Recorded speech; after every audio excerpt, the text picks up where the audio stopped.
मेरे सारे डिवाइस के सेंसर्स ब्लैंक हो चुके हैं। कोई सिग्नल नहीं, नो ईएमएफ, नो स्टैटिक, कुछ भी नहीं मिल रहा। ये क्लैरिसा का ट्रैप है। और तभी चर्च के उस पुराने अल्टर के ऊपर जहां कभी मोमबत्तियां जलती थी और प्रार्थनाएं होती थी, अब एक डरावनी लाल रोशनी चमकने लगी।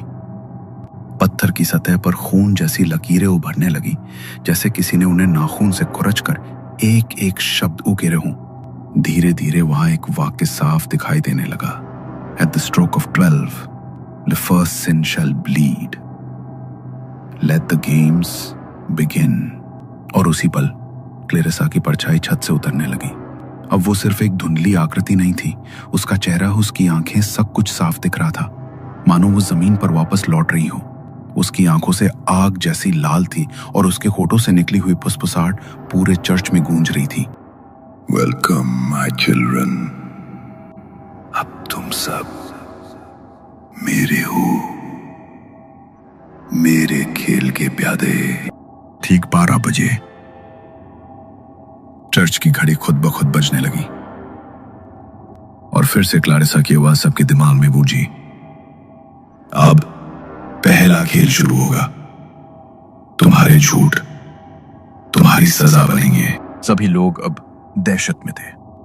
सिमरन, तान्या, ईशान, रोनित सब बाहर की ओर भागने लगे, लेकिन करण वहीं का वहीं खड़ा था, बिल्कुल जड़, मानो किसी अनदेखी ताकत ने उसे अपनी पकड़ में ले लिया हो। करण, प्लीज होश में आओ। तुम देख नहीं रहे हो कि यहाँ क्या हो रहा है? हम एक दायरे में फंस चुके हैं, उसके बनाए हुए खेल में। अगर अभी नहीं निकले तो फिर कभी नहीं निकल पाएंगे। मीरा की आंखों में डर नहीं, गुहार थी, और करना पहली बार उस डर को महसूस कर रहा था। उसने एक नजर मीरा की तरफ देखा, फिर बिना कुछ बोले उसका हाथ पकड़ा। दोनों तेज कदमों से अंधेरे गलियारे की तरफ बढ़े, जहां उनके दोस्त छुपे हुए थे या शायद फंसे हुए। मीरा, करण, तुम लोग ठीक हो? नीचे क्या हुआ था? सिमरन, सिस्टर क्लेरिसा ने खेल शुरू कर दिया है और अब हम उसके हिस्से हैं। अब ये चर्च नहीं, क्लेरिसा का प्लेग्राउंड बन चुका है। प्लेग्राउंड मतलब वो इस जगह को कंट्रोल कर रही है। तुम सही कह रही हो मीरा, ये जगह अब वैसी नहीं रही। लेकिन गाइस, ये ऑर्फनेज रियल लग रहा है, but I don't think it's from our world. अगर ये कोई भ्रम है तो कैमरा हमें सच दिखाएगा। सिमरन के कैमरे में इनप्ले आने लगते हैं और वो रिकॉर्डिंग रोक देती है, पर अब वो कैमरा अपने आप रिकॉर्डिंग कर रहा था। सिमरन पास खड़े रोनित से बोलती है, रोनित, लुक एट दिस। कैमरे से रिकॉर्डिंग अपने आप हो रही है। काश नेटवर्क होता ना तो मैं सब लाइव करती। आइए, पक्का वायरल होता। ये सुनकर मीरा गुस्से से बोलती है, सिमरन, तुमने वो किताब देखी ना? उसमें 7 पापों के लिए 7 सजा का जिक्र था, और जब हमें नाम देखे तो वहां पर अनाथ बच्चों की जगह हमारे नाम आ गए, और सबसे पहला नाम तुम्हारा था। तुम्हारा पाप था लालच, वायरल होने का लालच। Just shut up Meera. एक सेकंड, कुछ सुनाई दे रहा है?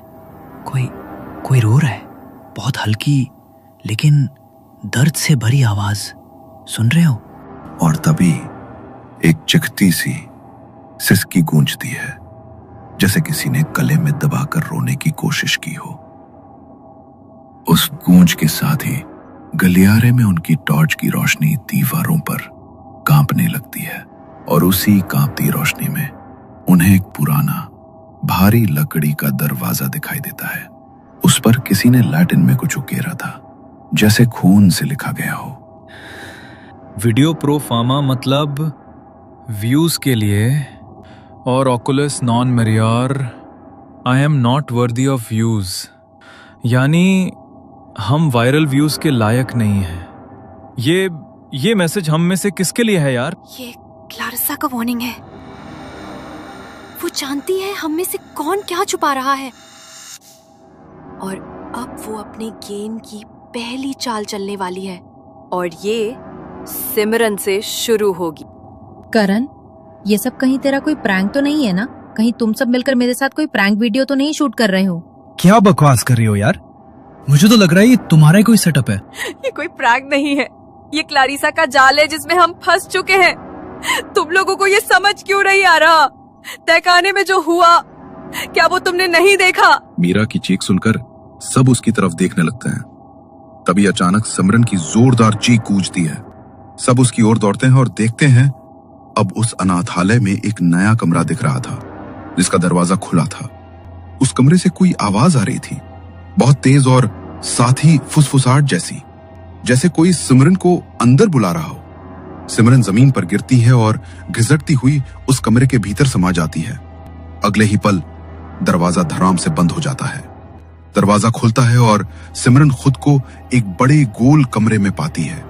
चारों तरफ अजीबोगरीब दर्पण लगे हैं, कुछ टूटे हुए, कुछ टेढ़े और कुछ पर धुंधली परछाइयां झलक रही हैं। दीवारों पर पुराने कैमरों के टूटे हुए अवशेष हैं जिनमें इंसानों की आंखें फंसी हुई टिमटिमा रही हैं। ओह माय गॉड, ये तो किसी भयानक आर्ट इंस्टॉलेशन जैसा लग रहा है। क्या है ये? करण, रोनित, तुम लोग कहाँ हो?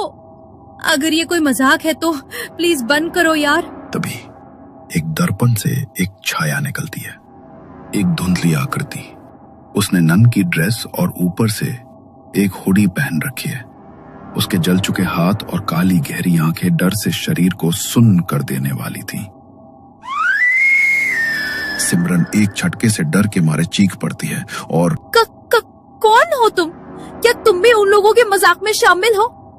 तुमने मेरी आंखों को गंदगी से भरा है, अब मैं तुम्हारी आंखें ले लूंगी ताकि तुम सच्चाई देख सको। अब वो कमरा अचानक बदलने लगता है। चारों तरफ सिर्फ शीशे ही शीशे रह जाते हैं, दीवारें, छत, यहाँ तक कि फर्श भी। हर शीशे में सिमरन की विकृत परछाइयां झलक रही थी, जैसे उसके ही सैकड़ों अलग अलग रूप उसे घूर रहे हों। हर एक रिफ्लेक्शन में वो कुछ और कर रही थी। कहीं एक बूढ़ी औरत को जबरदस्ती कैमरे में कैद कर रही है, कहीं किसी बच्चे को डरा रही है और उसके डर को रिकॉर्ड कर रही है, तो कहीं किसी बेसहारा को मदद का झूठा नाटक करते हुए अपने चैनल के लिए वीडियो बना रही है। ये सारे रिफ्लेक्शन देखकर सिमरन डर जाती है और सिस्टर क्लैरिसा को कहती है, नो, ये मैंने कभी पोस्ट नहीं किया। मैंने बस व्यूज के लिए।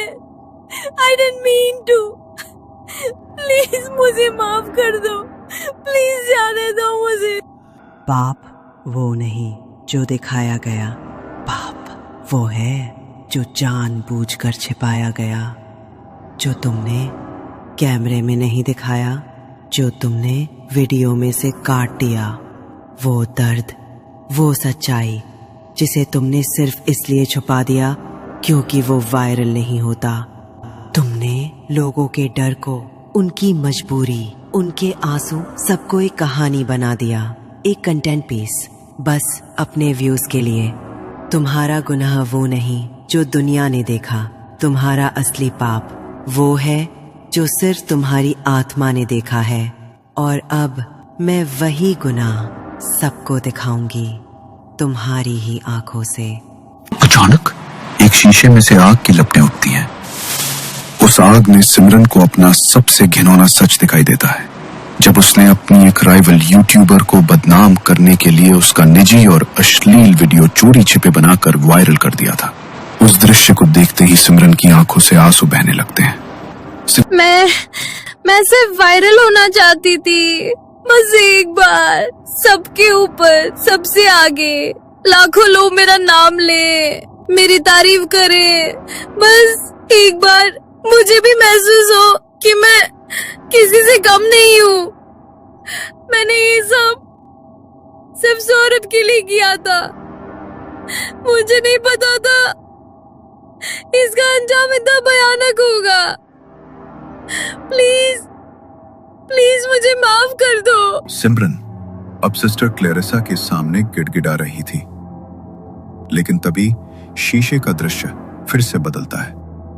अब उसमें सिमरन खुद को देती है, मगर उसकी आंखें काले, गहरे, खाली गड्ढों में बदल चुकी हैं और उन गड्ढों से खून की पतली धार बह रही है। अब तुम्हारी आंखें मेरी हैं, ताकि मेरी नजरों से तुम इस दुनिया को देख सको। अब उस कमरे में सिर्फ सिमरन का कैमरा जमीन पर गिरा हुआ पड़ा दिखता है।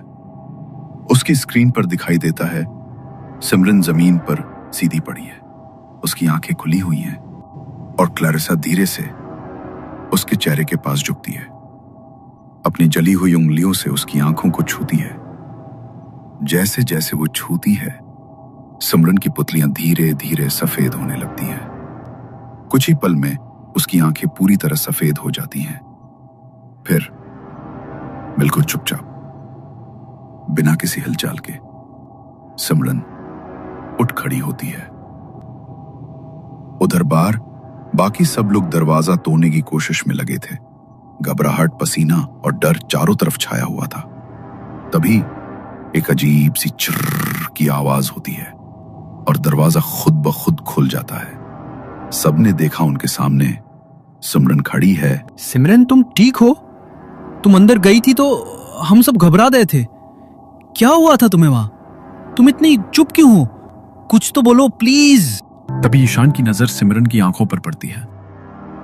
उसे एक पल के लिए कुछ समझ नहीं आता, लेकिन फिर जैसे ही उसकी आंखें ध्यान से उन सफेद खाली गड्ढों को देखती हैं, उसके चेहरे से रंग उड़ जाता है। डर के मारे उसके माथे पर पसीना छलक आता है। वो कांपती आवाज में कहता है, उसकी आंखें देखो, कहाँ गई? ये इंसानी आंखें नहीं लग रही, ये कुछ और है। ये हैलुसिनेशन नहीं है, ये सब हमारी आंखों के सामने हो रहा है और सच में हो रहा है। किसी ने उसकी आंखों के साथ कुछ किया है। ये कोई प्रैंक नहीं है करण, हम सब फंस चुके हैं। Let's play, children. अब खेल शुरू होगा। पर इस बार मैं रूल्स नहीं तोड़ूंगी। मैं बस तुम्हें दिखाऊंगी तुम्हारी ही सच्चाई।